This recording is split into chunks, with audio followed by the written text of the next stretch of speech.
നമസ്കാരം. We the പീപ്പിളിലേക്ക് ഏവർക്കും സ്വാഗതം. ഒരു വലിയ വാർത്ത, ഒരു കെട്ടിച്ചമച്ച വാർത്ത കഴിഞ്ഞ ഏതാനും ദിവസങ്ങളിലായി കത്തിപ്പടരുകയാണ്. ലക്ഷ്യം ഇ.പി. ജയരാജൻ എന്ന കമ്മ്യൂണിസ്റ്റ് നേതാവാണ്. ഇ.പി. ജയരാജൻ CPM-ൻ്റെ സമുന്നതനായൊരു നേതാവാണ്, ഏറെ ത്യാഗം സഹിച്ചൊരു നേതാവാണ്. ഇപ്പോൾ നിലവിൽ CPM-ൻ്റെ കേന്ദ്ര കമ്മിറ്റി അംഗമാണ്.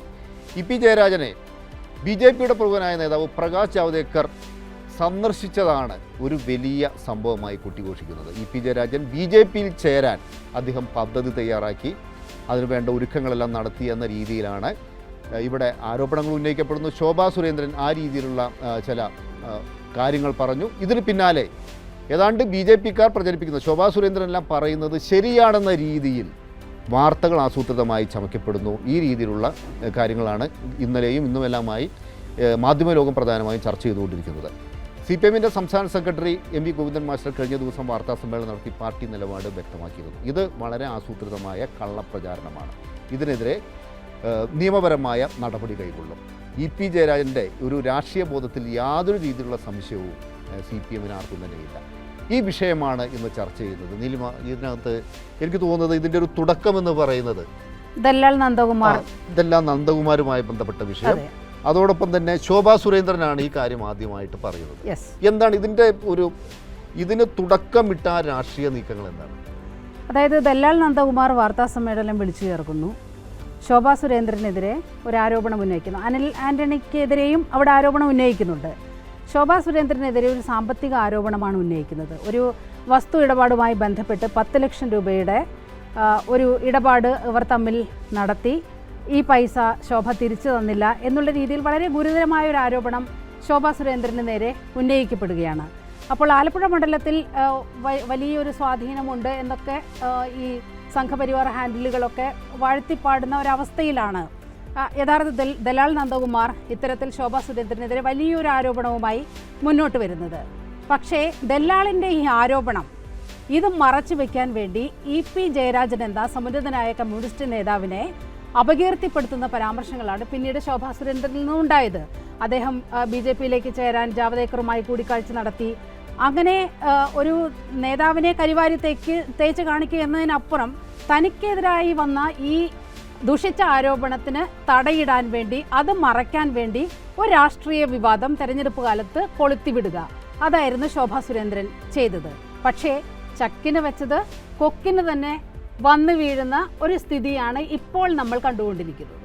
അതായത് BJP നേതൃത്വം തന്നെ ഇത് വളരെ ഗൗരവമായി എടുത്ത് ശോഭാ സുരേന്ദ്രനെതിരായി നടപടിക്കുള്ള ആലോചനകൾ അതുമായി മുന്നോട്ട് പോകുന്നു എന്നതുമായി ബന്ധപ്പെട്ട വാർത്തകളുണ്ട്. പ്രകാശ് ജാവ്ദേക്കർ ഈ കേരളത്തിൻ്റെ ചുമതല ഒഴിയാൻ സന്നദ്ധത അറിയിച്ചതായുള്ള കാര്യങ്ങളുണ്ട്. ഇതപ്പോൾ എനിക്ക് BJP-യിൽ ഒരു ആഭ്യന്തര പ്രശ്നം എന്ന രീതിയിൽ മാത്രം നമുക്ക് ഇതിനെ കാണാൻ സാധിക്കും. ഞാനിതിനെ വേറൊരു മാനത്തിലായി കാണുന്നത്. പ്രകാശ് ജാവ്ദേക്കർ, ദല്ലാൽ നന്ദകുമാർ, ശോഭാ സുരേന്ദ്രൻ, ഈ വാർത്തകൾ ഇങ്ങനെ വന്നുകൊണ്ടിരിക്കും. നീലിമ സൂചിപ്പിച്ചതുപോലെ ആദ്യം വരുന്നു ഈ വസ്തു ഇടപാടുമായി ബന്ധപ്പെട്ട പൈസ ആരോപണം. പക്ഷേ ദല്ലാൽ നന്ദകുമാർ ഇന്ന് പറഞ്ഞ ചില കാര്യങ്ങളുണ്ട്. അതിൽ ദല്ലാൽ നന്ദകുമാർ പറയുന്നത് എത്രത്തോളം വിശ്വസത്തിലെടുക്കാവോ ഇല്ലയോ എന്നുള്ള രണ്ടാമത്തെ വിഷയമാണ്. എന്നാൽ പോലും ജാവ്ദേക്കർ ഇ.പി. ജയരാജനെ സമീപിച്ചപ്പോൾ പറഞ്ഞ കാര്യങ്ങൾ, ബാങ്കുമായി ബന്ധപ്പെട്ട പ്രശ്നം, അതോടൊപ്പം തൃശ്ശൂരിലെ നല്ല സ്ഥാനാർത്ഥിയെ നിർത്തരുത് എന്ന തരത്തിലുള്ള ഒരു ആവശ്യങ്ങൾ ഉന്നയിച്ചു എന്നുള്ളതാണ്. പക്ഷേ ഇവിടെ ഈ പ്രഭാരിമാർ, എന്താ BJP-യുടെ പ്രഭാരി എന്നാണ് പറയുന്നത്, ഈ സംസ്ഥാനത്തിന് ചുമതല BJP നേതാക്കന്മാർ, ഇവർ എന്ത് ഇടപെടലാണ് നടത്തിക്കൊണ്ടിരിക്കുന്നത് എന്നുള്ളത് പരിശോധിക്കേണ്ടതുണ്ട്. രാജ്യത്തെ എല്ലാ സംസ്ഥാനങ്ങളിലും ഇവരെ എന്തിനാണ് അമിത്ഷായും നദ്ദയും മോദി നിയോഗിച്ചിരിക്കുന്നതെന്ന് പരിശോധിക്കേണ്ടി വരിക. കാരണം മറ്റ് സംസ്ഥാനങ്ങളിലൊക്കെ വളരെ പെട്ടെന്ന് പിടിക്കാൻ പറ്റുന്ന കോൺഗ്രസ് നേതാക്കന്മാരെ നമ്മൾ ഇന്നലെയും വാർത്ത കണ്ടതാണ്. നിയമസഭാ തെരഞ്ഞെടുപ്പിൽ സ്ഥാനാർത്ഥി ആയ ആൾ തന്നെ നാമനിർദ്ദേശ പത്രിക പിൻവലിക്കുന്നു, BJP സ്ഥാനാർത്ഥിയെ സൂറത്തിൽ ജയിക്കുന്നു, ഇൻഡോറിലടക്കം ജയിപ്പിക്കുകയും ചെയ്യുന്നൊരു സാധനം. അതിനകത്തൊന്ന് BJP കോൺഗ്രസ് സ്ഥാനാർത്ഥികളെ റിസോർട്ടിലേക്ക് മാറ്റും. അതിലേക്കാണ് പറഞ്ഞത്. ഇവരുടെ ഈ പ്രഭാരിമാരെ ഉപയോഗിക്കുന്ന എന്തിനാണെന്നുള്ള സംഭവമാണ്. നമ്മൾ ഇതിന് വലിയൊരു മാനമുണ്ട്.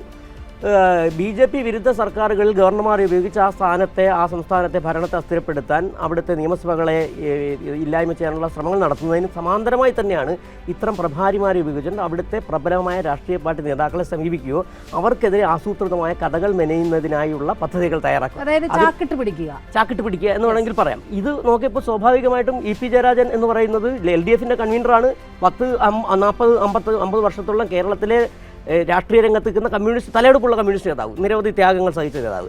ആ നേതാവ് സ്വാഭാവികമായിട്ടും ഒരു രാഷ്ട്രീയ എതിരാളിയാണെങ്കിലും ഒരു നേതാവ് വിളിക്കുമ്പോൾ സംസാരിക്കും. പ്രകാശ് ജാവ്ദേക്കർ മുൻപ് കേന്ദ്രമന്ത്രിയായിരുന്ന ആളാണ്, BJPയുടെ സമന്വയനായ നേതാവാണ്. സ്വാഭാവികമായി വിളിക്കുമ്പോൾ സംസാരിച്ചിട്ടുണ്ടാകും, അദ്ദേഹം സമ്മതിക്കുകയും ചെയ്തു. പക്ഷേ ഇവിടെ പ്രശ്നം അവരുടെ ഉള്ളിൽ എന്തായിരുന്നു എന്നുള്ളതാണ്. EP ജയരാജനെ പോലുള്ളൊരു നേതാവിനെ ലക്ഷ്യമിടുന്നു. അത് തെരഞ്ഞെടുപ്പിന് തൊട്ടു മുമ്പ് ഇതുമായി ബന്ധപ്പെട്ട ചില ആരോപണങ്ങൾ ഉയർത്തിക്കൊണ്ടുവരുന്നു. കാര്യം കൃത്യം വ്യക്തമാണ്. ഇത് EP ജയരാജൻ മാത്രമല്ല, കേരളത്തിലെ കമ്മ്യൂണിസ്റ്റ് പാർട്ടിയാണ് ലക്ഷ്യം. കേരളത്തിലെ കമ്മ്യൂണിസ്റ്റ് പാർട്ടി തെരഞ്ഞെടുപ്പിൽ വലിയ മേൽക്കൈ ഉണ്ടാക്കാനുള്ള സാധ്യതകളുണ്ട്. ഈ പറയുന്ന പോലെ തൃശ്ശൂരിൽ മോദി 5 പ്രാവശ്യം വന്ന് വലിയ ശ്രമങ്ങൾ നടത്തി, അവിടെയും വിജയിക്കാൻ പോകുന്നില്ല. ഒരു കലക്ക വെള്ളവും ഒരു പരിപാടി നടത്തുക എന്നുള്ളത് തന്നെയായിരുന്നു BJP നേതൃത്വത്തിന് അറിവുണ്ട്. അമിത്ഷായാണല്ലോ ഈ ഓപ്പറേഷൻസിൻ്റെ എല്ലാം ഹെഡ് എന്ന് പറയുന്നത്.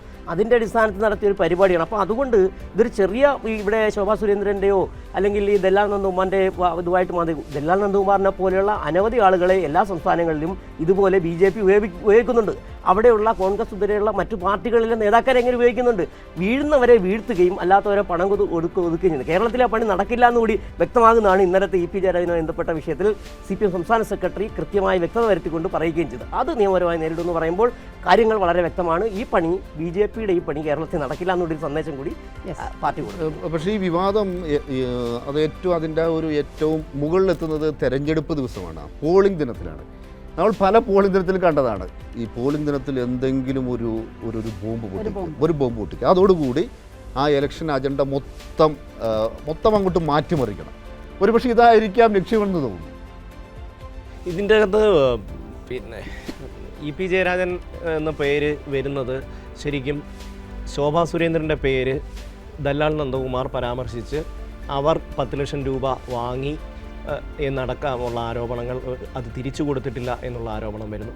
അപ്പോൾ താനൊരു ഷെയ്ഡി ക്യാരക്ടറായി എന്ന് ബോധ്യപ്പെട്ടപ്പോൾ ഇതുമായി ബന്ധപ്പെട്ട് നന്ദകുമാർ എവിടെയൊക്കെയോ പറഞ്ഞു കേട്ട കുറച്ച് കാര്യങ്ങൾ ഓർത്തെടുത്ത് ഈ ശോഭാ സുരേന്ദ്രൻ EPക്കെതിരെ ഒരു അമ്പയ്യാണ്. ഇതിൻ്റെ അകത്ത് യഥാർത്ഥത്തിൽ ശോഭാ സുരേന്ദ്രൻ ഈ കൂടിക്കാഴ്ചകളിലൊന്നും അവർ പങ്കെടുത്തിട്ടില്ല. അവർ ആകപ്പാടെ നന്ദകുമാർ എവിടെയോ പറഞ്ഞു കേട്ട കുറച്ച് കാര്യങ്ങൾ ഓർത്തെടുത്ത് അവർ ഇത് EPക്കെതിരായിട്ട് ഡൈവേർട്ട് ചെയ്യണം. അവർക്കെതിരെ വന്ന ഗുരുതരമായ ആരോപണങ്ങൾ, അനിൽ ആൻ്റണിക്കും ഈ പറഞ്ഞതുപോലെ ശോഭാ സുരേന്ദ്രനുമെതിരെ വന്നത്, തനിക്കെതിരെ വന്ന സാധനം ഇങ്ങനൊരു സാധ്യതയുണ്ട് എന്ന് മനസ്സിലാക്കിയിട്ട് അത് മാധ്യമങ്ങളെ ഫലപ്രദമായി ഉപയോഗിച്ചുകൊണ്ട് തെരഞ്ഞെടുപ്പിൻ്റെ ആ ഒരു അടുത്ത് വന്നപ്പോഴത്തേക്ക് ഇത് പ്രയോഗിക്കുകയാണ് ചെയ്യുന്നത്. ഇതിൻ്റെ അകത്ത് ഒന്നാമത്തെ കാര്യം ഞാൻ കാണുന്നത് ഇതിലൊരു നിലവാരമില്ലായ്മയുണ്ട് എന്നുള്ളതാണ്. അതായത് ഒരു EP ജയരാജനെ പോലെ ഒരു 50-60 വർഷം രാഷ്ട്രീയ പ്രവർത്തനം നടത്തി അവർ ഈ ജീവിതത്തിൻ്റെ ഒരു ഘട്ടത്തിലെത്തി നിൽക്കുന്ന ആൾക്കാരെക്കുറിച്ച് പുള്ളി അങ്ങ് BJP പോവുകയാണ് എന്ന് പറയുമ്പോൾ അതിൻ്റെ അകത്തൊരു വല്ലാത്തൊരു വൃത്തികേടുണ്ട്. ആ വൃത്തികേടാണ് എനിക്ക് തോന്നുന്നു പ്രകാശ് ജാവ്ദേക്കർ പോലും ഒരു പരാതിയായി ഉന്നയിക്കാൻ. കേരളത്തിൽ തന്നെ നമ്മൾ ശ്രദ്ധിച്ചാൽ മനസ്സിലാവും, BJP അധ്യക്ഷൻ സുരേന്ദ്രൻ മാത്രമാണ് ഒരു ദിവസം കണ്ട് ഈ ഒരു ആരോപണത്തിൽ ഒന്ന് ജസ്റ്റ് തൊട്ടുപോയത്. വേറെ ഒരു നേതാവും ഈ വിഷയത്തിൽ തൊട്ടിട്ടില്ല. അഭിമാനവും അന്തസ്സുമുള്ള ഒരു രാഷ്ട്രീയ നേതാവും ഈ വൃത്തികെട്ട പണിക്ക് കൂട്ടുനിൽക്കില്ല. അത്രമാത്രം നിലവാരമില്ലായ്മയാണ് അവർ കണ്ടിട്ടില്ല, അവരറിഞ്ഞിട്ടില്ല, അവരാകപ്പാടെ ഒന്ന് പറഞ്ഞു കേട്ടാണ്. ഒരു രാഷ്ട്രീയ നേതാവുമായിട്ട് ഇതിനൊക്കെ ഉപരി മനുഷ്യർ തമ്മിലൊരു സൗഹൃദമില്ലേ. ഒന്നാമത് EP ജയരാജൻ വ്യവസായ മന്ത്രിയായിരിക്കുമ്പോൾ പ്രകാശ് ജാവ്ദേക്കർ കേന്ദ്രമന്ത്രിയാണ്. ഇവർ തമ്മിൽ എത്രയോ പ്രാവശ്യം ഡൽഹിയിൽ വെച്ച് പരസ്പരം കാണുകയും സംസാരിക്കുകയും എടുക്കുകയും എല്ലാം ചെയ്തിട്ടുണ്ട്. ആ ഒരു സൗഹൃദം കാണും സ്വാഭാവികമായിട്ടും. മാത്രവുമല്ല ഷമ്മി, ജാവ്ദേക്കർ ഇക്കാര്യത്തിൽ വളരെ കൃത്യമായി പറഞ്ഞു, ഞാൻ EP ജയരാജനെ മാത്രമല്ല കണ്ടിട്ടുള്ളത്, കേരളത്തിലെ MP-മാരെ മുഴുവനായി കണ്ടിട്ടുണ്ട്, മറ്റ് രാഷ്ട്രീയ പാർട്ടികളിലെ നേതാക്കളെ കണ്ടിട്ടുണ്ട്. അവരുമായൊക്കെ ഒരു രാഷ്ട്രീയ ചർച്ചയ്ക്ക് മാത്രമല്ല ഇങ്ങനെ കാണുന്നത്, സൗഹൃദം പുതുക്കാൻ വേണ്ടി സന്ദർശിക്കുന്ന ഒരു പതിവുണ്ട്. ഈ ദില്ലി രാഷ്ട്രീയത്തിന്റെ ഒക്കെ ഒരു മറ്റ് സംസ്ഥാനങ്ങളിൽ പോലും ആൾക്കാർ തമ്മിൽ തെരഞ്ഞെടുപ്പ് പ്രചാരണവുമായി ബന്ധപ്പെട്ട് ഇവരെല്ലാം തന്നെ ഈ ഒരേ ഹോട്ടലിൽ താമസിക്കും. അപ്പോൾ സ്വാഭാവികമായിട്ട് ഇത്തരം കാര്യങ്ങളെല്ലാം ചർച്ച ചെയ്തിട്ടുണ്ട്. മുഖ്യമന്ത്രി തന്നെ പറഞ്ഞല്ലോ, അത് പറഞ്ഞിരുന്നല്ലോ. നമ്മൾ ഈ തെരഞ്ഞെടുപ്പുകളുടെ ഒരു ചരിത്രം പരിശോധിക്കുകയാണെങ്കിൽ നമ്മുടെ വിമോചന സമരത്തിന് ശേഷം നടന്ന നിയമസഭാ തെരഞ്ഞെടുപ്പ്, അപ്പോൾ ആ നിയമസഭാ തെരഞ്ഞെടുപ്പിൽ അന്ന് ജനസംഘം അതിൻ്റെ സമുന്നതനായ നേതാവ് ദീൻ ദയാൽ ഉപാധ്യായ പട്ടാമ്പിയിലെത്തിയിരുന്നു, മുസ്ലിം ലീഗിൻ്റെ നേതാക്കന്മാർ പട്ടാമ്പിയിലെത്തിയിരുന്നു, ജവഹർലാൽ നെഹ്റു പട്ടാമ്പിയിലെത്തിയിരുന്നു. അവരെല്ലാവരും കൂടി ഒറ്റക്കെട്ടായി ഒരു സ്ഥാനാർത്ഥിയെ തോൽപ്പിക്കാനായി കൈകോർത്തിരുന്നൊരു ചരിത്രമുണ്ട്. ആ സ്ഥാനാർത്ഥി EMS ആയിരുന്നു. അതായത് ജനസംഘം പ്ലസ് മുസ്ലിം ലീഗ് പ്ലസ് കോൺഗ്രസ്, PSP, അതുപോലെ നമ്മളതുപോലെ 91 കണ്ടതാണ് കോലീബി സഖ്യം. വടകരയുടെയും പുല്ലുങ്കണ്ടതാണ്. നമ്മൾ അങ്ങോട്ടൊന്നും പോകണ്ട. ഇപ്പോൾ ഏറ്റവും അവസാനം നമ്മുടെ ഈ ഗവർണർക്ക് ഇതിനകത്ത് യൂണിവേഴ്സിറ്റികളിലെ സെനറ്റ് അംഗങ്ങളുടെ ഒരു പട്ടിക സർക്കാരോ യൂണിവേഴ്സിറ്റികളോ കൊടുത്തു കഴിഞ്ഞാൽ നേരെ അത് വെട്ടി അതിനകത്ത് ഗവർണർ RSSകാർ കൊടുത്ത പട്ടിക, ഒപ്പം തന്നെ മുസ്ലിം ലീഗ് കൊടുത്ത പട്ടിക, കോൺഗ്രസ് കൊടുത്ത പട്ടിക, അതിൽ നിന്നാണ് ആൾക്കാരിനെ നോമിനേറ്റ്. അവിടെയൊക്കെ നമുക്ക് കൃത്യമായിട്ടൊരു BJP, കോൺഗ്രസ്, മുസ്ലിം ലീഗ് അന്തർധാര കാണാൻ സാധിക്കുന്നുണ്ട്. പക്ഷേ കോൺഗ്രസ് നേതാക്കൾ പറയുന്നത്, എനിക്ക് തോന്നുന്നത് ഈ വിഷയം ഏറ്റെടുത്തത് BJP അല്ല, വിഷയം ഏറ്റെടുത്തത് കോൺഗ്രസ് നേതാക്കൾ പറയുന്നത് ഒരു BJP CPM അന്തർധാരയുടെ ഭാഗമായിട്ടാണ് ഇപ്പോൾ നടക്കുന്ന ഈ ഒരു EP ജയരാജനും അതുപോലെ പ്രകാശ് ജാവദേക്കറും നടത്തിയ ചർച്ച എന്നൊക്കെ പറയും. പക്ഷേ യഥാർത്ഥത്തിൽ അന്തർധാര നടന്നത് നമ്മുടെ മുന്നിലുണ്ട്. പത്മജിയെ വളരെ കൃത്യമായി ഇരുചെവിയേറിയാതെ BJPയിലേക്ക് എത്തിക്കുന്ന ഒരു സാഹചര്യം ഉണ്ടായി. അനിൽ ആന്റണി എങ്ങനെയാണ് പോയത്? സുധാകരനുമായി ചെന്നൈയിൽ ചർച്ച നടത്തിയെന്ന് ഈ ദല്ലാൽ നന്ദകുമാർ പറയുന്ന സാഹചര്യം ഉണ്ടായില്ലേ? സുധാകരൻ തന്നെ സമ്മതിക്കുകയും ചെയ്തിട്ടുണ്ട്. അപ്പൊ ഈ അന്തർധാര വളരെ കൃത്യമായിരുന്നു. പക്ഷേ ഈ വീണ് കിട്ടിയ ആയുധം EP ജയരാജനാണോ? അപ്പോൾ CPM-ഉമായി ഒരു അന്തർധാര, അത് മനഃപൂർവ്വം സൃഷ്ടിച്ചെടുക്കാൻ ഇവിടുത്തെ കോൺഗ്രസിന് സാധിച്ചു എന്നുള്ളതാണ്. യഥാർത്ഥത്തിൽ നോക്കൂ, ഈ പ്രശ്നത്തിൽ യഥാർത്ഥത്തിൽ വെട്ടിലായത് ജാവദേക്കർ അല്ലേ? വളരെ രഹസ്യമായി ആ ഒരു മിഷനുമായിട്ടാണല്ലോ വന്നത്. കേരളത്തിൽ വളരെ രഹസ്യമായി ചില ആളുകളെ കണ്ട് ആരെയെങ്കിലുമൊക്കെ ഈ പാർട്ടിയിലേക്ക് കൊണ്ടുവന്ന പാർട്ടിയെ വളർത്ത് അതിന്റെ ഒരു വോട്ടിംഗ് ശതമാനം കൂട്ടുക എന്നതൊക്കെയായിരുന്നു അദ്ദേഹത്തിന്റെ ലക്ഷ്യം. പക്ഷേ ഇതെല്ലാം ശോഭാ സുരേന്ദ്രൻ കൃത്യമായി പൊളിച്ചു കൊടുത്തു. പക്ഷെ ഇതിനകത്ത് ഒരു സംഭവം എന്ന് പറഞ്ഞാൽ ഈ വിഷയം വരുന്നതിനും ഈ EP ജയരാജൻ വിഷയം വരുന്നതിനും ഒരാഴ്ച മുമ്പ്, അതായത് ഇത് ഒരു വാർത്തയുണ്ട്, ഒരു പ്ലാൻ ചെയ്തൊരു വാർത്തയുണ്ട്, പ്ലാൻ ചെയ്തതാണ്. അതാരാണ് എപ്പോഴാണ് ചെയ്തതെന്ന് ആലോചിക്കേണ്ടത്. ഒരാഴ്ചക്ക് മുമ്പ് വാർത്ത നമ്മളെല്ലാം ചാനൽ നമ്മൾ പണിയെടുത്തും ശ്രദ്ധിച്ചാണ്. കേരളത്തിലെ പിണറായിക്കൊപ്പം തലപ്പൊക്കമുള്ള ഒരു നേതാവ് BJPയിലേക്ക് വരുന്നു. ആദ്യത്തെ വാർത്ത ഒരാഴ്ചക്ക് മുമ്പാണ് വരുന്നത്. വാർത്ത വരുന്നു. പിന്നെ അപ്പോൾ സ്വാഭാവികമായും കേരള സമൂഹത്തിൽ ഒരു ചർച്ച വരികയാണ്. അതാരാണ് കേരളത്തിൽ പിണറായിക്കൊപ്പം തലപ്പൊക്കമുള്ള നേതാവ്? സ്വാഭാവികമായിട്ടും നേതാക്കളിലേക്ക് വരികയാണ്. EP ജയരാജൻ വരാം, അങ്ങനെ നിരവധി ഗോവിന്ദ മാസ്റ്റർ വരാം, ഇങ്ങനെ എല്ലാ പേരുകളും വരിക. പിന്നീട് അടുത്ത ഘട്ടം വരികയാണ്. ഇതെല്ലാം നന്ദകുമാർ അടുത്ത വെളിപ്പെടുത്തൽ വരുന്നു. വരുന്നു ഇന്ന EP ജയരാജനോട്ട് അവിടെ കൂടിക്കാഴ്ച. അപ്പോൾ EP ജയരാജനാണെന്ന് പറയുന്നില്ല, ജാവദേക്കർ അന്ന് കണ്ടു എന്നൊക്കെ പറഞ്ഞു. പിന്നെ കാര്യങ്ങൾ പിന്നെ വരികയാണ് വാർത്തകൾ. വളരെ കൃത്യമായൊരു പ്ലാനിങ് നടക്കുന്നു. അതിൽ ശോഭാ സുരേന്ദ്രൻ മാത്രമാണോ ജാവദേക്കർ, അതൊന്ന് പരിശോധിക്കേണ്ടതാണ്. ഇത് കൃത്യമായൊരു പ്ലാനിങ് എന്ന് കോൺഗ്രസ് അത് ഉപയോഗപ്പെടുത്തി എന്നുള്ളത് വേറൊരു വിഷയമാണ്. കോൺഗ്രസ് അത് കാത്തിരുന്നതാണ്. പക്ഷേ എന്നാലും ഇതിനകത്ത് തെളിഞ്ഞു വന്ന രണ്ട് വിഷയങ്ങളാണ്. ഒന്ന്, നേരത്തെ പറഞ്ഞ പോലെ ഈ BJPയുടെ സംസ്ഥാനങ്ങളുടെ ഇടപെടൽ, ഒപ്പം തന്നെ ആ സംസ്ഥാനങ്ങളിലെ BJPയിലെ ആഭ്യന്തര പ്രശ്നങ്ങൾ എത്രത്തോളം രൂക്ഷമാണെന്ന് കൂടി തെളിയിക്കുന്നതായിരുന്നു ഈ സംഭവം. ശോഭാ സുരേന്ദ്രനെതിരെ ഇപ്പം വലിയ തരത്തിലുള്ള പ്രതിഷേധം അവിടെ ഉയർന്നു കഴിഞ്ഞു. സുരേന്ദ്രന്റെ ആലപ്പുഴയിലെ സ്ഥാനാർത്ഥിത്വം പോലും അത്തരത്തിലാണ്. അതൊരു വലിയ വിഭാഗീയതയുടെ ആറ്റിങ്ങലിൽ നിന്ന് അങ്ങോട്ട് ഓടിക്കണം. അതിനുവേണ്ടിയാണ് ആലപ്പുഴ പോലുള്ള ഒരു സ്ഥലത്ത് കൊണ്ടുപോയി ശോഭാ സുരേന്ദ്രനെ അവിടെ സ്ഥാനാർത്ഥിയാക്കുന്നത് പോലും. ഈ ശോഭാ സുരേന്ദ്രൻ നേതൃത്വത്തിനെതിരെ നിരന്തരം കലഹിച്ചുകൊണ്ടിരിക്കുന്ന ഒരു കാഴ്ചയൊക്കെ നമ്മുടെ മുന്നിലുണ്ട്. ഈ വലിയ BJPയുടെ വക്താവ് ചമഞ്ഞുകൊണ്ട് ഇപ്പോൾ സംസാരിക്കുന്ന ശോഭാ സുരേന്ദ്രൻ ഏതാണ്ട് ഒരു 2 വർഷത്തോളം രാഷ്ട്രീയ വനവാസത്തിലായിരുന്നു. അതായത് കഴക്കൂട്ടത്തെ തെരഞ്ഞെടുപ്പിന് ശേഷം BJPയിൽ സജീവമായ ഒരു പ്രവർത്തനത്തിനുമില്ലാതെ അവർക്കെതിരെ ഒരുപാട് ആരോപണങ്ങൾ ആ സമയത്ത് വന്നു. വ്യക്തിപരമായ ചില കഥകളെല്ലാം പുറത്തു വന്നു. അപ്പോഴൊക്കെ BJPയുമായി ഒരു തരത്തിലും ബന്ധം സൂക്ഷിക്കാതെ വല്ലപ്പോഴും ഇറങ്ങി വന്ന് നേതൃത്വത്തിനെതിരെ ശബ്ദിക്കുന്ന ശോഭാ സുരേന്ദ്രനെയാണ് കണ്ടത്. ഇപ്പോൾ സംസ്ഥാന നേതൃത്വത്തിന് ഏതാണ്ട് സമാധാനമായിട്ടുണ്ടാകും. കാരണം സംസ്ഥാന നേതൃത്വം നടപടിയെടുക്കാതെ തന്നെ പ്രകാശ് ജാവദേക്കർ കൃത്യമായി അവിടെ ദേശീയ നേതൃത്വത്തിന് പരാതി നൽകിയിരിക്കുകയാണ്. കേരളത്തിലെ എല്ലാ പ്ലോട്ടും ശോഭാ സുരേന്ദ്രൻ പൊളിച്ചിരിക്കുന്നു എന്ന്. സ്വാഭാവികമായും ഇനി ശോഭാ സുരേന്ദ്രനെ കാത്തിരിക്കുന്നത് വലിയ നടപടികളായിരിക്കും എന്നുള്ളതിൽ ഒരു തർക്കവുമില്ല. ഇതിനകത്ത് ഇപ്പോൾ ശോഭാ സുരേന്ദ്രനെതിരെ നടപടി കൈക്കൊള്ളുമോ, പ്രകാശ് ജാവദേക്കറുടെ ലക്ഷ്യം പൂർണ്ണമായിട്ട് പാളിപ്പോകുന്നു എന്നതിലൊക്കെ ഉപരിയായിട്ട് ഈ BJPയുടെ ഒരു കേരള മിഷൻ പൂർണ്ണമായിട്ടും പരാജയം. അതല്ല ഞാൻ ഇതിനെ കാണുന്നത്. ഈ ശോഭാ സുരേന്ദ്രൻ എന്ന് പറയുന്ന ആൾക്കെതിരെ ഈ പറയുന്ന ആൾ എത്ര ആരോപണങ്ങൾ ഉന്നയിച്ചു എന്ന് നമ്മൾ സൂക്ഷ്മമായിട്ടൊന്ന് പരിശോധിക്കണം. കഴിഞ്ഞ നിയമസഭാ തെരഞ്ഞെടുപ്പിന്റെ സമയത്ത് ഓഡിയോ ക്ലിപ്പുകൾ നാട് മുഴുവൻ വളരെ കൃത്യമായിട്ട് ഉണ്ടായിരുന്നു. ഈ വിഷയവുമായി ബന്ധപ്പെട്ട് ഇപ്പോൾ 10 ലക്ഷം രൂപ വാങ്ങി എന്ന് പറയുന്നു. 25 ലക്ഷം വാങ്ങി അനിൽ ആന്റണിയെ തിരിച്ചു കൊടുക്കുന്നു. പക്ഷേ ഇവർ തിരിച്ചു കൊടുത്തില്ല. വസ്തു ഇടപാടാണെന്നാണ് പറയുന്നത്. വസ്തു ഇടപാടാണെങ്കിൽ ആ വസ്തു എഴുതിയോ? വസ്തു എഴുതിയിട്ടില്ലല്ലോ. അതുമാത്രമല്ല, ഇന്നലെ നന്ദകുമാർ പറയുന്നു ഡൽഹിയിൽ പോകണമെങ്കിൽ ടിക്കറ്റ് എടുക്കാൻ ശോഭാ സുരേന്ദ്രൻ നന്ദകുമാറിനെ വിളിക്കും. 2, 3, 4 പ്രാവശ്യം നന്ദകുമാറിനെ വിളിച്ചിട്ട് ടിക്കറ്റ് എടുപ്പിച്ചിട്ടുണ്ട്. അങ്ങനെ ഓരോ ആൾക്കാരുടെ കയ്യിൽ നിന്നും ഇതുപോലെ ഔദാര്യം പറ്റി ജീവിക്കുന്ന ഒരു രാഷ്ട്രീയ നേതാവെന്ന ഇമേജാണ് ഈ ശോഭാ സുരേന്ദ്രനുള്ള.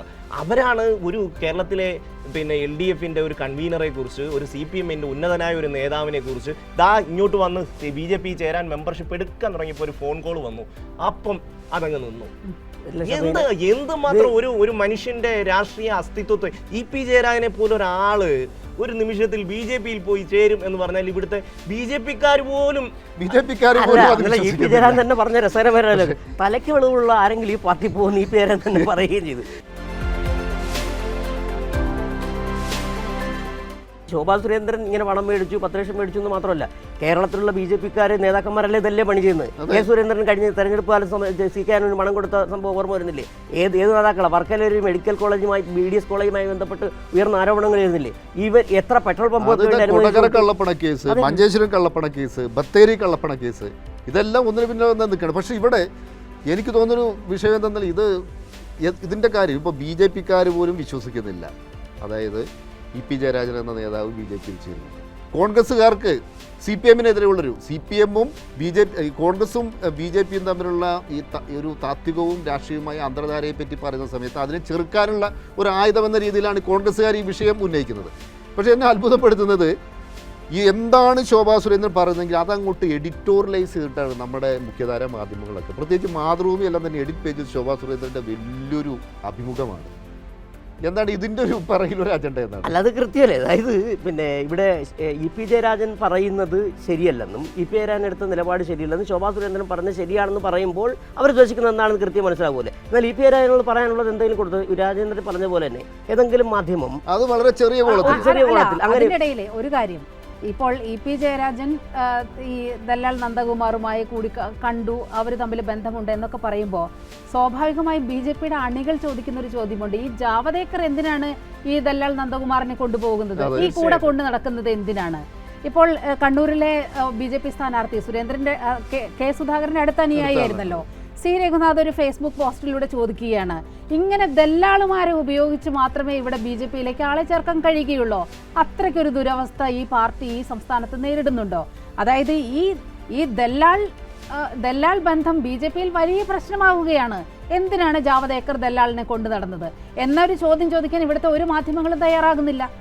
അത് EP ജയരാജൻ എന്തുകൊണ്ട് ആ ഒരു ബന്ധം കാത്തു സൂക്ഷിക്കും? ഈ ദല്ലാളിനെ ഈ ജാവദേക്കർക്ക് പരിചയപ്പെടുത്തി കൊടുത്തത് ആരാണ് എന്നൊരു ചോദ്യം കൂടി വേണമെങ്കിൽ ഉയർന്നു വരാം. അല്ല, അത് അയാൾ തന്നെ പറയുന്നുണ്ട്, ദല്ലാൽ നന്ദകുമാർ തന്നെ പറയുന്നുണ്ട്, എനിക്ക് ഗുജറാത്തിൽ ഞാൻ ഉണ്ടായിരുന്ന സമയത്ത് അമിത്ഷായുമായി വളരെ അടുത്ത ബന്ധമുണ്ടായിരുന്നു, മോദിക്ക് എന്നെ അറിയാം എന്ന് പറയുന്നുണ്ട്.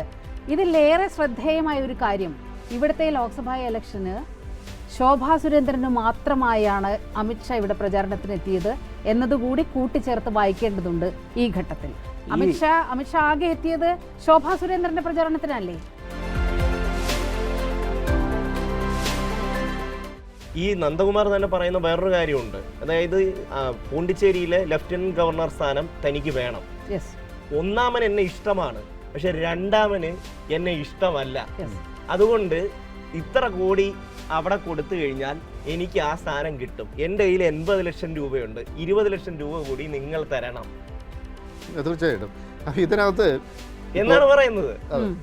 അതായത് ഈ പറഞ്ഞതുപോലെ ഇവര് ഒരു അധികാര സ്ഥാനത്തിന് വേണ്ടി ഏത് റേഞ്ചിൽ പോകുന്ന ആളാണ് എന്ന് വളരെ കൃത്യമായിട്ട്, ശരിയാണോ തെറ്റാണോ നമുക്കൊന്നും അറിയില്ല, എങ്കിൽ പോലും അതിനെ കുറിച്ച് നന്ദകുമാർ വരച്ച് വെക്കുന്നുണ്ട് ആ ഒരു. അതാണ് ഈ പ്രശ്നം എന്ന് പറഞ്ഞാൽ, ഈ ഒരു ചോദ്യം വരുന്നുണ്ട്, ഈ ആരാണ് നന്ദകുമാർ? പവർ ബ്രോക്കർ എന്നാണ് പറയുന്നത്. നമ്മുടെ കേരള രാഷ്ട്രീയത്തിൽ ഇങ്ങനെ ആൾക്കാർ, നമ്മൾ ഈ ദില്ലി രാഷ്ട്രീയത്തിലൊക്കെ പണ്ടും ഈ ചന്ദ്രസ്വാമി അടക്കമുള്ള ആൾക്കാരൊക്കെ കേട്ടിട്ടുണ്ട്. ഇങ്ങനെയുള്ളവർക്ക് ഈ രാഷ്ട്രീയത്തിൽ എന്താണ് ഇടപാട് എന്നുള്ള ചോദ്യം. അതിനകത്ത് വേറൊരു കാര്യം കൂടി ഉണ്ട്, പ്രധാനപ്പെട്ട ഒരു കാര്യമുണ്ട്. അത് നന്ദകുമാർ ചോദിക്കുന്ന ഒരു ചോദ്യമുണ്ട്. ഞാൻ പല കോൺഗ്രസ് നേതാക്കന്മാരുമായിട്ടും ഞാൻ പലതും പറഞ്ഞിട്ടുണ്ട്, എനിക്ക് കോൺഗ്രസ് നേതാക്കന്മാരുമായിട്ട് ബന്ധമുണ്ട്, അവരുമായി ബന്ധപ്പെട്ട് ഞാൻ പലതും പറഞ്ഞിട്ടുണ്ട്, അവരും ആരും ഇതേവരെ മറുപടി പറഞ്ഞിട്ടില്ല. കോൺഗ്രസിന്റെ നന്ദകുമാറിന്റെ ഇപ്പൊ ഈ പറയുന്ന EP ജയരാജനുമായുള്ള ബന്ധം, അതിനെപ്പറ്റി EP ജയരാജൻ നിലപാട് വ്യക്തമാക്കിയിട്ടുണ്ട്. EP ജയരാജൻ പറഞ്ഞ നിലപാടിന്റെ അടിസ്ഥാനത്തിൽ CPM നിലപാട് വ്യക്തമാക്കിയിട്ടുണ്ട്. ഇതേപോലെ ഈ കോൺഗ്രസ് നേതാക്കന്മാരുമായിട്ടും ഇദ്ദേഹത്തിന് ബന്ധമുണ്ട്. പക്ഷെ അവരൊന്നും അവരൊന്നും അതിനെ സ്പർശിക്കുന്നില്ല, ഇപ്പോൾ അതിനെപ്പറ്റി ഒന്നും പറയുന്നില്ല. ഇപ്പോൾ നന്ദകുമാറിന്റെ ഈ അവതാരത്തിന്റെ പിറകിലുള്ളത് കോൺഗ്രസ് താല്പര്യമാണെന്നുള്ളത് വളരെ വ്യക്തമല്ലേ? പിന്നെ ഇതിനകത്ത് ഇടയ്ക്ക് ഈ ആരോപണം ആദ്യം ഈ നന്ദകുമാർ ഉന്നയിച്ച ശോഭാ സുരേന്ദ്രൻ അനിൽ ആന്റണിക്കെതിരെയാണ്. ഇതിനിടയ്ക്ക് ആന്റണി രക്ഷപ്പെട്ടൊരു സാധനമുണ്ട്. അനിൽ ആന്റണിക്കെതിരെ പറഞ്ഞ കാര്യം എന്ന് പറഞ്ഞാൽ അന്ന് ഡിഫൻസ് കരാറുകൾ നൽകുന്നതിന് വേണ്ടി അനിൽ ആന്റണിക്ക് പൈസ നൽകുന്നില്ല. അതങ്ങനെ നിസ്സാരമായി തള്ളിക്കളയാൻ പറ്റും. ഇപ്പോൾ നേരെ മറിച്ച് ആ കാലഘട്ടത്തിൽ CPM അല്ലെങ്കിൽ CPM നേതൃത്വത്തിലായിരുന്നു ഭരണമെങ്കിൽ, ഞാൻ കേന്ദ്രം എന്നുള്ള അർത്ഥത്തിൽ ഏതെങ്കിലും തരത്തിലൊരു ലിങ്ക് വന്നിരുന്നെങ്കിലോ, ഇവിടെ എന്താണ് നടന്നുകൊണ്ടിരിക്കുന്നത്, പിണറായി വിജയൻ്റെ മകൾ എക്സാലോജിക് എന്ന് പറഞ്ഞ സോഫ്റ്റ്വെയർ കമ്പനി ഉണ്ടാക്കി ഒരു CMRലുമായിട്ട് കരാറുണ്ടാക്കിയതാണ് വലിയ പ്രശ്നം. ഇത് വലിയ പ്രശ്നമല്ലേ അനിൽ ആന്റണിക്കെതിരെ? അനിൽ ആന്റണി മകനാണ്, അന്ന് ആന്റണി കേന്ദ്രത്തിൽ ഡിഫൻസ് മന്ത്രിയാണ്. ഈ പവർ ബ്രോക്കറായ നന്ദകുമാർ അന്നും സജീവമായിട്ടുണ്ട്. അത് ചർച്ച ചെയ്യാത്ത എന്താണ്? അതും കൂടി ചർച്ച ചെയ്യണം ഈ വിഷയത്തിൽ. അതിൽ നിന്ന് വിഷയം ഡൈവേർട്ട് ചെയ്യണം. അതാണ് അത്തരം വിഷയങ്ങൾ അതുകൊണ്ടാണല്ലോ അനിൽ ആന്റണി BJP-യിലേക്ക് പോകേണ്ടി വന്നത്. ഈ പൈസ മേടിപ്പ് എന്ന് പറഞ്ഞാൽ ഇത് വളരെ വ്യക്തമല്ലേ? ഈ പൈസ മേടിക്കാതെ ഇലക്ട്രൽ ബോണ്ടിലൂടെ അവർ പണം മേടിക്കുന്നു, മറ്റേ വ്യവസായികളെന്ന് പണം മേടിക്കുന്നു, കരാറുകളിൽ ഏർപ്പെടുന്നതിന് പണം മേടിക്കുന്നു, ഇതണക്കെ പവർ ബ്രോക്കർമാർ ഉപയോഗിക്കുന്നു. ഇതെല്ലാം ഒരുപക്ഷെ ജനത്തിന് ബോധ്യപ്പെടുന്നുണ്ട്. ഇതൊന്നും ഏശാത്ത ഏക പാർട്ടി കേരളത്തിലെ CPM ആണെന്ന്, ഇടതുപക്ഷമാണെന്ന് കൃത്യമായി ബോധ്യപ്പെട്ടു. ഈ സംഭവം അത് തന്നെയാണ് തെളിയിച്ചത്. നന്ദകുമാറിനെ EPJ അങ്ങോട്ട് വിളിച്ചല്ലേ? ഇതിനകത്ത് ഒറ്റ പ്രശ്നം എന്ന് പറഞ്ഞു കഴിഞ്ഞാൽ നന്ദകുമാർ വിളിച്ചപ്പോൾ സ്വാഭാവികമായിട്ട് EPJ സംസാരിച്ചു എന്നുള്ളത് ശരിയാണ്. അതിലൊരു വീഴ്ച പറ്റി എന്നുള്ളത് പാർട്ടി നേതാവിന്റെ ഒരു ശൈലി. അതെ, തീർച്ചയായും നമ്മൾ മനസ്സിലാക്കേണ്ട ഒരു കാര്യം, ഇങ്ങനെയുള്ള ഷെയ്ഡി ക്യാരക്ടേഴ്സ് ഇനി വിളിക്കുമ്പോൾ അതൊരു കരുതൽ ഉണ്ടാകണം എന്നുള്ളത് പാർട്ടി അങ്ങനെ പറയുന്ന സമയത്ത് തന്നെ നമ്മൾ EP ജയരാജൻ എന്ന നേതാവിന്റെ ഒരു എത്രയോ കാലമായി കാണുന്നത് അദ്ദേഹത്തിന്റെ ഒരു പ്രത്യേകത, അദ്ദേഹത്തെ സമീപിക്കും. അദ്ദേഹം ഒന്നും നോക്കാതെ അതാ പറഞ്ഞത്, ആര് ചെന്ന് സമീപിച്ചാലും അദ്ദേഹം ഒരു മാനുഷികമായ വശം നോക്കിക്കൊണ്ട് ഇങ്ങനെ സഹായിക്കുന്ന ഒരാളാണ്. അതുമാത്രമല്ല, ഇതേപോലെ കോൺഗ്രസ്സുകാരനായാലും BJP-കാരനായാലും ആരായാലും ശരി ഒട്ടും സംശയിക്കാതെ ഇടപഴകുന്ന ഒരു പ്രകൃതമാണ് അദ്ദേഹത്തിനുള്ളത്. അതിൻ്റെ ഒരു പശ്ചാത്തലത്തിലാണ് നമ്മൾ ഈ കാര്യങ്ങളൊക്കെ നോക്കിക്കാണുന്നത്. അപ്പോൾ ഇതിനകത്ത് നമ്മൾ മൊത്തം ഈ കാര്യങ്ങളൊന്ന് കൺക്ലൂഡ് ചെയ്യുകയാണെങ്കിൽ, ഇപ്പോൾ EP ജയരാജനെതിരെ ഉയർന്ന ആരോപണങ്ങൾക്ക് EP ജയരാജൻ മറുപടി പറഞ്ഞു. അതോടൊപ്പം തന്നെ EP ജയരാജനെതിരെ ഉയർന്ന ആരോപണങ്ങളോടുള്ള CPM-ന്റെ കൃത്യമായ നിലപാട് ഇന്നലെ MV ഗോവിന്ദൻ മാസ്റ്റർ പത്രസമ്മേളനം നടത്തി പറഞ്ഞു കഴിഞ്ഞു. പക്ഷേ ശോഭാ സുരേന്ദ്രൻ എന്ന നേതാവിനെതിരെ ഉയർന്ന ആരോപണങ്ങൾക്ക് ശോഭാ സുരേന്ദ്രൻ മറുപടി പറഞ്ഞിട്ടില്ല. ശോഭാ സുരേന്ദ്രൻ്റെ പാർട്ടിയായ BJP-യും മറുപടി പറഞ്ഞിട്ടില്ല. ആ മറുപടിക്കായാണ് ശരിക്കും പറഞ്ഞാൽ എല്ലാവരും തന്നെ കാത്തിരിക്കുന്നത്. ഇത്തവണത്തെ ഈ ഒരു വി ദ പീപ്പിളിലൂടെ സമാപിക്കുന്നു. നന്ദി, നമസ്കാരം.